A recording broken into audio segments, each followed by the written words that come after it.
palavras dos teus lábios, Senhor, Redentor meu, rocha minha. Amém. Amém. Boa noite, gente. Mais uma vez aqui tendo essa ação de trazer uma palavra antes para vocês, como eu falei, para mim mesmo, sabe? Eu acho muito necessário que eu me sinta o primeiro recebedor dessa palavra, porque não é uma palavra minha para vocês, é uma palavra da parte de Deus para todos nós.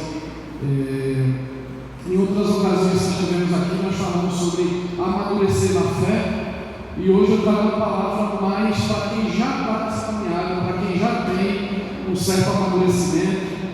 Essa palavra está lá em Colossenses, no capítulo 3, daqui a pouco a gente chega lá. Antes eu quero fazer uma breve retrospectiva. Quem escreveu essa carta, onde escreveu, para quem escreveu, qual que era o objetivo?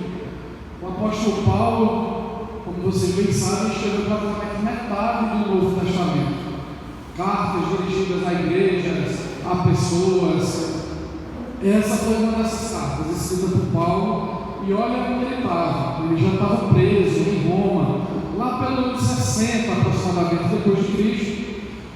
Mesmo preso, mesmo muito próximo já da sua morte, ele se dedicava a escrever cartas com o objetivo de orientar as igrejas que ele havia fundado ou não. Essa carta para Colossenses foi dirigida para uma cidade chamada Colossos, que hoje está ali mais ou menos onde é a Turquia. E olha que interessante, Paulo nunca havia estado lá. Essa igreja foi provavelmente fundada por Epáfras, e Paulo ouvia falar sobre essa igreja, sobre o crescimento, sobre o amadurecimento, mas também sobre os pecados dessa igreja.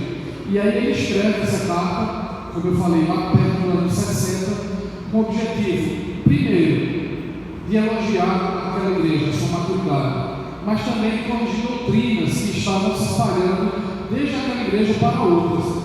E aí eu vou citar duas dessas doutrinas. O objetivo não é fazer um sermão acadêmico, mas que a gente possa ter um contexto de por que essa carta foi escrita. Havia principalmente duas doutrinas que estavam ganhando muito espaço ali. Essa doutrina, uma delas, essa heresia, se chamava ascetismo. Olha só o que a gente dizia essa heresia. Ela pregava que os crentes deveriam ter uma disciplina rigorosa e abrir mão de absolutamente todos os prazeres que o mundo poderia lhes dar. Só com um nível de espiritualidade muito grande é que essas pessoas conseguiriam a salvação.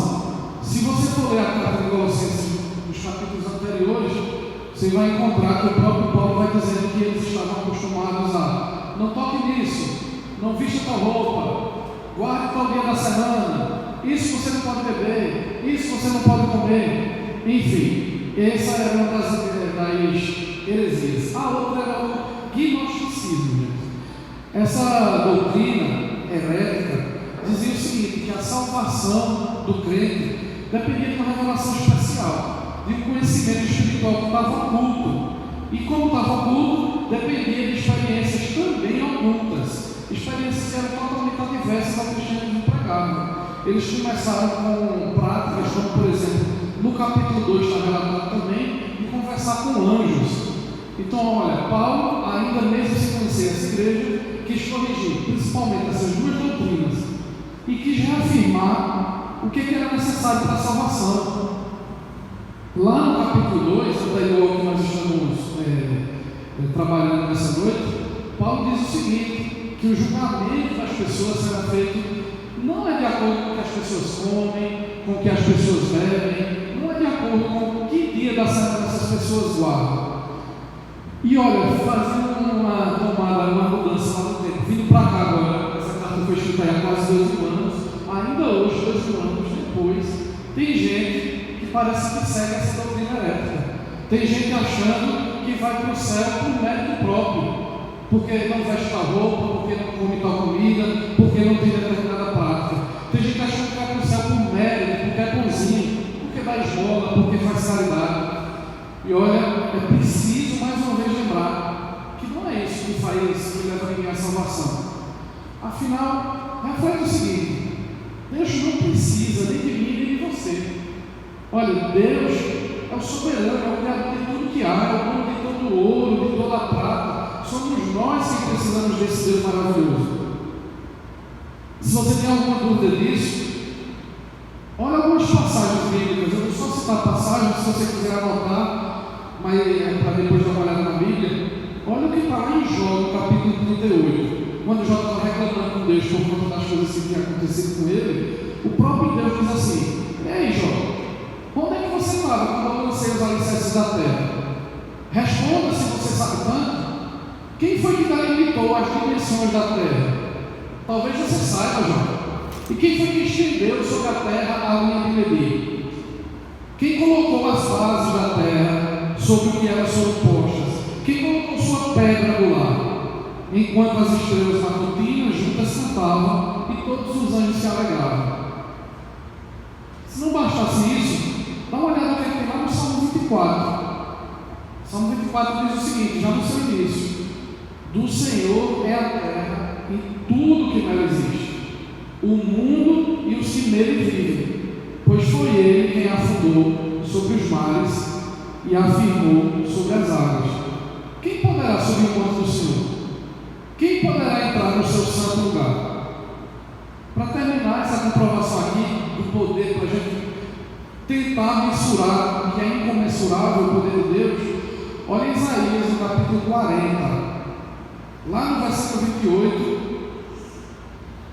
Será que você não sabe?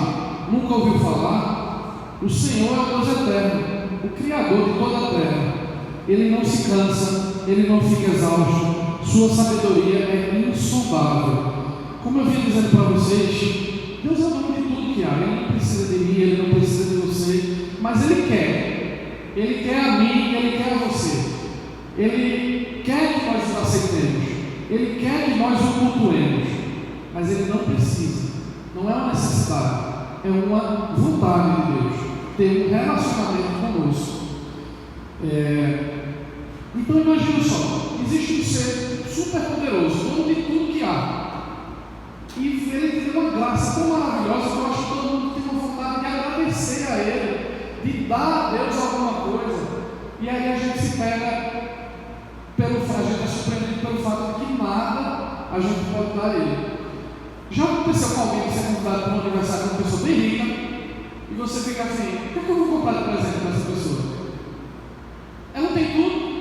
É mais ou menos isso, a gente quer dar alguma coisa a Deus, só que Ele tem tudo, Ele é dono de todo o ouro, de toda a prata, de tudo que há no universo. Guarda essa conclusão, porque agora a gente vai perceber uma outra linha de raciocínio. Existe um paralelo a isso. Do mesmo jeito que Deus é tão grandioso, é dono de tudo que há, esse Deus também ama a sua criação, também ama os seus filhos, de uma maneira tão grande, tão inesgotável, que aos poucos nós vamos percebendo isso na nossa vida. E a Bíblia também nos comprova isso em diversos trechos.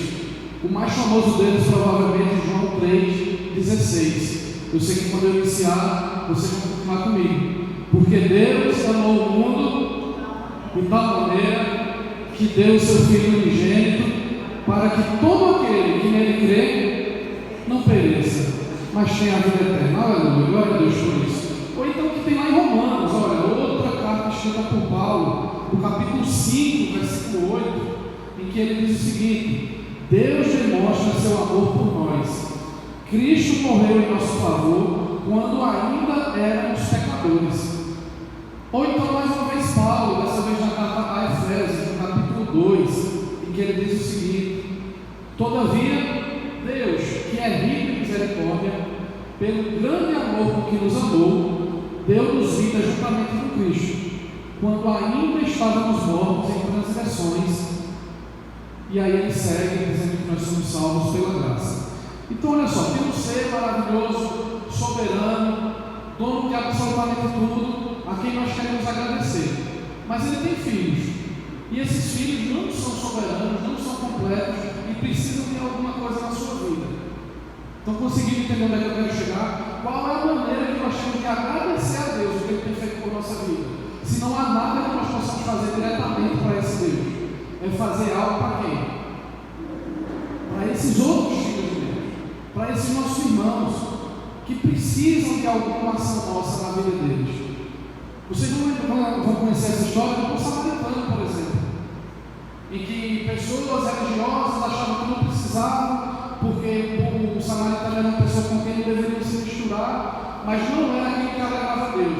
O que alegrava a Deus era aquela terceira pessoa que ajudou aquele samaritano, que viu naquele samaritano a imagem do seu próximo. Ou então que está relatado em Mateus no capítulo 25.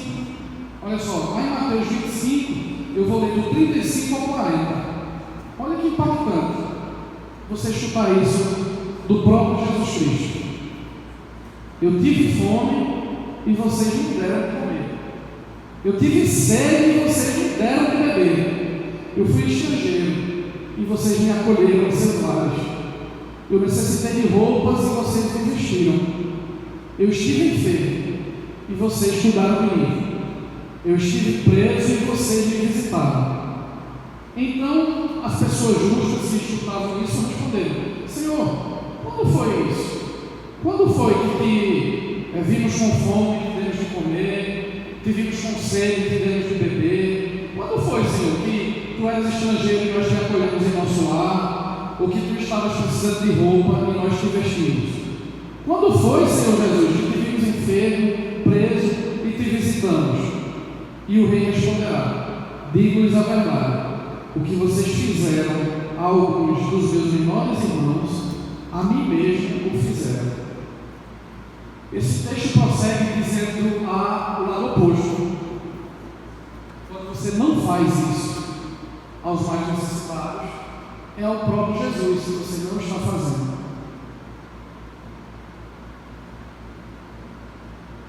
Queridos, todos nós já sabemos e somos testemunhas de uma grande verdade, que o que salva não são as obras, é a fé em nosso Senhor Jesus Cristo. Mas as obras, elas testificam que nós somos salvos. Eu falei antes que ainda tem gente hoje querendo ir para o céu por mérito próprio, porque faz boas obras, e de repente alguém escuta e diz: então não preciso fazer boas obras. Olha, fazer essas boas ações vão testificar que você é um salvo em Cristo nosso Senhor. Fazendo uma comparação aqui futebolística, para a gente conseguir colocar isso bem na prática do nosso dia a dia. Como é que você conhece que alguém verdadeiramente torce por determinado time de futebol? Olha, eu torço pelo melhor time do Pernambuco, que a gente está de férias.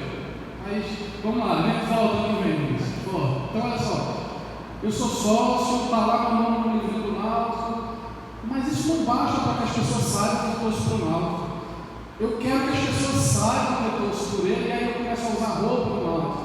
Quando ele joga, eu quero estar lá no jogo. Quando ele ganha o campeonato, de vez em quando, eu quero ir para a carreata. Eu quero, meu sobrinho vai nascer, eu já comprei uma roupinha do Náutico para ele. Então, todas essas minhas ações vão testificar que eu realmente torço por aquele time. E no reino de Deus, é essa a função que tem as obras. Essas boas ações que nós vamos fazer, que nós devemos fazer, elas vão corroborar que nós somos salvos em Cristo Jesus. E olha, essas boas ações, essas obras, elas não são necessariamente caridade. Eu não estou falando necessariamente de dar dinheiro para alguém que está precisando, não. Meus irmãos, tem tanta gente rica por aí precisando de uma obra na vida deles, precisando que você o convide para o culto no domingo, que você o leve para o sítio, que você ore pela vida dele, que você ofereça um ombro amigo, sabe? Tem gente tão pobre por aí, que a única coisa que tem na vida é dinheiro. Então essa obra que eu estou falando não é financeira, não. Às vezes é um telefonema, é uma mensagem dizendo: olha, cristiano, estamos com saudade de você aqui na igreja, vamos lá no domingo. Essas obras que nós devemos fazer, elas não vão nos trazer a salvação, isso está muito claro. Mas lá na eternidade, elas vão servir para que nós tenhamos o que a Bíblia chama de galardão. É uma premiação. Aí sim é com merecimento. Eu já estou salvo. Eu não sei como é esse galardão, a Bíblia não é clara sobre isso. Mas a Bíblia diz: as nossas boas ações, as boas obras, elas vão ser responsáveis por um galardão que nós teremos na vida eterna. E olha, mais uma coisa, eu falei que essa obra não é só relacionada a dinheiro. E ela também não pode ser somente aquilo que sobrou. Tem uma música espanhola, eu gosto muito, que diz isso, e no meio da música ela diz isso: dá a sua sobrou para você, isso não é compartilhar, isso é dar esmola. E ainda que dar esmola seja uma obra, mas a principal obra é você compartilhar. O pão da Eucaristia, que nós celebramos no domingo, não é um pão que sobrou, é um pão que é compartilhado. Mas além de lá para a carta agora, dos Colossenses, Paulo inicia essa carta lá no capítulo 2, advertindo as pessoas a buscarem o que vem do alto, e não as coisas terrenas. Vê o que Paulo diz no início, lá do capítulo 3, que é o que nós estamos trabalhando aqui.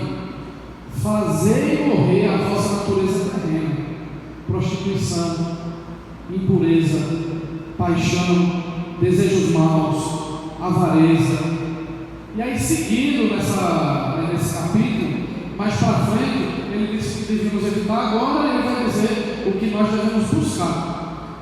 Revesti-vos, pois, como eleitos de Deus, santos e amados, de ternos afetos de misericórdia, bondade, humildade, mansidão, longanimidade.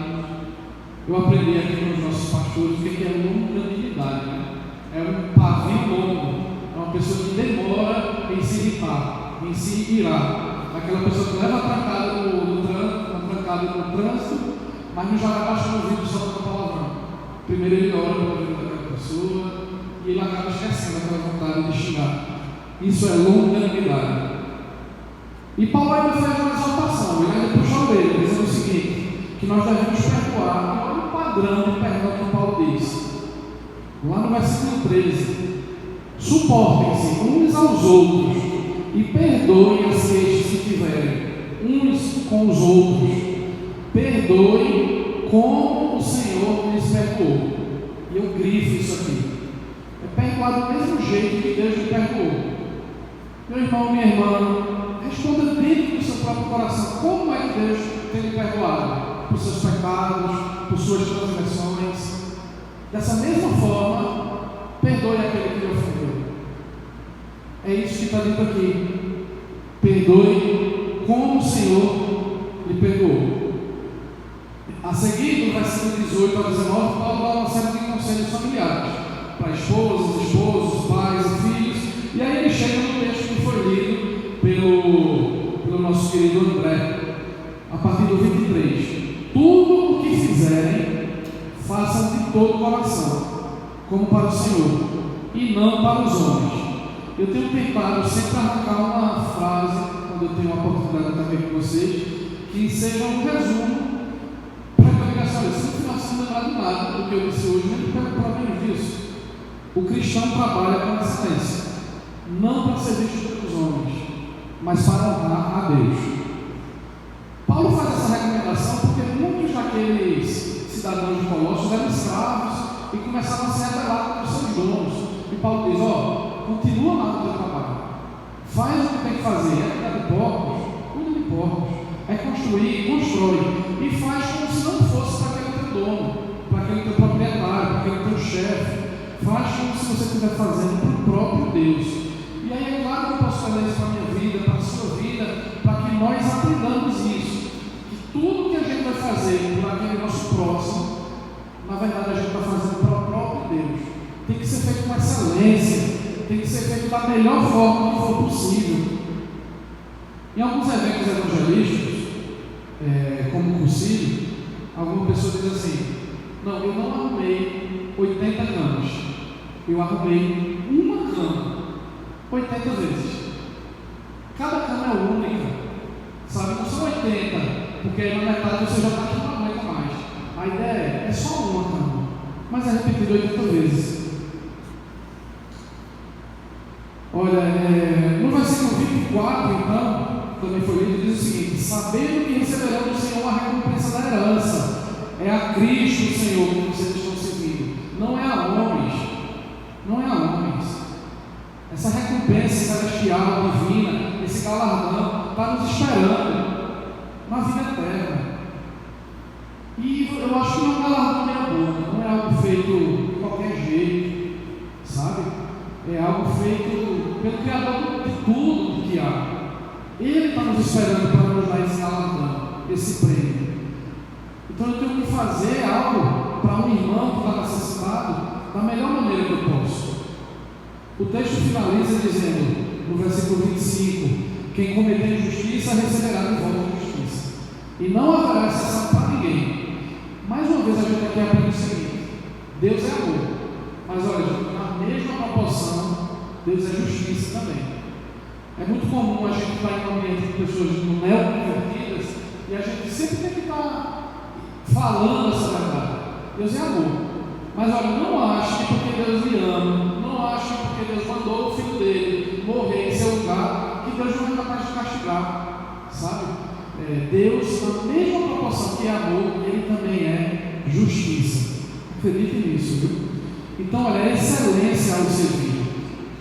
Se for para limpar a igreja no sábado, para o culto de domingo, é como se você estivesse indo na sua casa para receber um rei, um parente distante que há muito tempo não aparece. Algumas igrejas têm aquele jogo de chave, né? De prato que é guardado, não serve para ninguém, só quando é um parente distante, não é? Lá mesmo na minha casa da minha avó tem um chaleiro que é só para quando vem as primas de Recife, aí ela coloca na mesa, sabe? É isso, é com excelência, é melhor quando for para o próximo. Vocês já repararam que tem membros de algumas denominações? É muito provável que alguns de nós até já tenham significado que eles vão para a igreja super elegantes, eles vão com um terno, um sapato brilhando, às vezes aquele terno dele é uma coisa que ele gastou muito, dividiu não sei quantas vezes. Pergunta, por que você vai assim? Porque a melhor roupa que ele tem para ir para o culto. Ele está indo para o culto não receber, ele está indo oferecer ao Senhor. E aí ele está oferecendo a melhor roupa que ele tem. Muitas pessoas criticam, às vezes é motivo até de chacota. A lição é, o cristão trabalha com excelência. Não é para ser visto por homens, é para honrar a Deus. E aí, meus irmãos, é chegada a hora de nós pararmos de oferecer um serviço meia boca. Eu falei no começo, eu estou trazendo para vocês uma mensagem que antes de para vocês é para mim mesmo. Eu fui essa semana constrangido com algo que aconteceu aqui na nossa paróquia e certamente serviu como um ponto de partida para esse meu pensamento. Parar de oferecer um serviço meia boca. Sabe por quê? Porque Deus não age meia boca com a gente. A salvação que Deus deu para a gente não foi uma salvação meia boca, sabe? A misericórdia de Deus na minha vida, na sua vida, não é meia boca, não é feito de qualquer jeito. Deus está disposto a nos conduzir para uma vida eterna em um lugar que não é meia boca, que não é de qualquer jeito. Você sabe qual é o personagem bíblico que entregou uma oferta meia boca ao Senhor? Do jeito que estava, ele foi lá e entregou ao Senhor. Quem foi? Caim. Qual é o destino de Caim? Será que é o mesmo destino que eu vou ter, que você vai ter por estar entregando ao Senhor uma oferta meia boca? Bom, o novo pode se posicionar. A gente está chegando.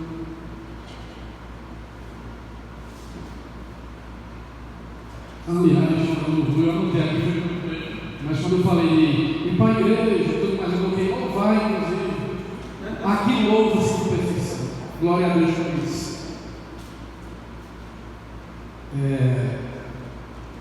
Gente, Jesus está voltando, viu? Está perto. Muitas vezes nós aqui nessa igreja cantamos Maranata, vem Senhor Jesus. E se ele vier agora? Se a vida de Jesus for agora, será que ele vai estar satisfeito com o seu serviço, com aquilo que você tem feito na vida do próximo? Aliás, quem é que tem sido o seu próximo? O seu próximo tem sido só o seu irmão, o seu primo, o seu colega de ministério? Ou o seu próximo tem sido de repente até aquele que você não conhece, mas que você sabe que está necessitado? Você está vindo para o culto no domingo só quando sobra tempo? Hoje deu tempo, eu vou. Eita, hoje não dá não, porque tem um almoço na casa, tem futebol, não sei onde, dá não para ir. Você está lendo a Bíblia só quando sobra tempo no final da noite? Porque outras coisas são prioridades mais do que a palavra do Senhor. Você está ofertando na igreja também só aquilo que sobrou? Meu salário é X, eita, sobrou aqui, já paguei a racha, a pelada, já dei a gorjeta lá na caixinha de filiando dos funcionários, na padaria. Pronto, sobrou isso aqui, eu vou colocar lá na igreja. Olha, e se Deus desse para você esse mesmo tratamento? E entregar para você uma salvação meio louca? Se Deus fosse morto na sua vida, o que Ele diz? O que é que Ele vai fazer com quem for morto? Ele vai vomitar. Sabe qual é o maior medo? É de um dia estar face a face com Jesus e Ele dizer: eu não te conheci, afasta de mim. Meus irmãos, está chegando a hora. Eu quero encerrar com uma história contada pelo nosso arcebispo, Dom Paulo, que fala de uma pessoa que queria encontrar sabedoria, e para isso ela foi procurar um mestre. E durante a conversa lá, muito longa, sobre propósito, sobre vida, em algum momento essa pessoa perguntou: mestre, me diga aí que horas são? E o mestre começou a lhe responder com muita serenidade: olha, é hora de você perdoar de verdade, liberar esse peso preso no seu coração. É hora de você reconstruir o que foi deixado para trás e precisa ser restaurado em sua vida. É hora de cultivar a generosidade, semeando o amor onde o rancor tentou criar raízes. Mas, mestre, não estou entendendo. Que horas são? Olha, é hora de unir as mãos, de estender a paz, de trabalhar juntos pelo bem da humanidade. É hora de ser grato, de reconhecer a mão de Deus em cada detalhe da sua história. É hora de ser doce, de falar com gentileza, de agir com compaixão. É hora de tentar de novo, mesmo que o passado tenha trazido quedas constantes na sua vida. E ele insistiu: mestre, que horas são? É hora de erguer a cabeça e recomeçar com confiança de quem é guiado pelo Deus verdadeiro. É hora de sorrir mais, de deixar o coração leve, de celebrar as pequenas vitórias. É hora de você fechar os seus ouvidos para as pessoas maledicentes e ouvir apenas aquelas que te edificam. É hora de você valorizar o presente, porque o tempo passa assim, num piscar de olhos. É hora de você preparar o seu coração para o propósito de uma vida eterna. É hora de cumprir o que Deus colocou em seu coração e você tem adiado há tanto tempo. É hora de se entregar a Cristo sem reservas, de coração completo. É hora de buscar o conhecimento da palavra de Deus, porque ela é a verdadeira lâmpada para os seus passos. Mestre, que horas são finalmente? É hora de se libertar das amarras que prejudicam sua saúde física e mental. É hora de confiar mais, temer menos. É hora de dar o primeiro passo em direção ao futuro que Deus sonhou para a sua vida. É hora de ser corajoso, verdadeiro, humilde. É hora de abrir o coração para o perdão, para a reconciliação e o amor que vem de Deus. É hora de investir no que é eterno e deixar de lado o que é passageiro. É hora de buscar a paz, de descansar em Cristo e repousar em sua graça. É hora de deixar que Deus seja o guia dos seus planos e o Senhor do seu tempo. Então, não perca mais tempo perguntando que horas são. Aproveite o agora, porque agora é o momento que o Senhor deu para crescer, para amar, para servir e para viver plenamente. Deus abençoe você.